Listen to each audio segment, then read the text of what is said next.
自從香港嘅旅遊限制放寬咗之後，我哋就增加咗好多航班班次，而我哋工程部就不停咁樣將之前泊咗嘅飛機 reactivate 翻。好多人會以為飛機 reactivation 撳幾個掣，飛機就飛得，但其實背後係有好多 frontline 同埋 back office 嘅同事一齊努力去保障飛機嘅安全。我哋會先將之前泊機用嘅 engine cover 除咗佢，之後咧我哋就會抹走引擎最前方嘅 protection layer， 再做檢查。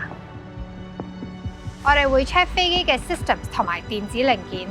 譬如 flight controls 啦、gear swing 等等。有時候我哋仲會喺泊完機之後，將飛機推入 hangar 進行一個更加徹底嘅檢查同埋維修。安全係我哋嘅 top priority。工程師會 double check 特別重要嘅 system， 又或者由兩組唔同嘅 team 進行維修，將風險減到最低。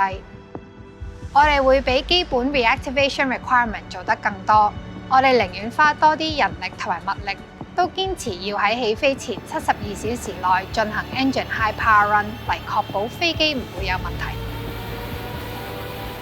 我哋知道我哋嘅乘客好重視客艙嘅清潔程度，所以我哋除咗進行 deep cleaning 之外，工程部仲會同有機艙服務經驗嘅同事一齊進行 audit，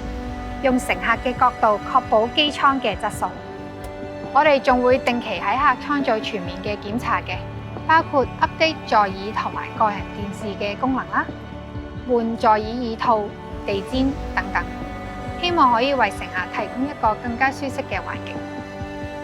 Cathay always goes above and beyond. We are more than ready.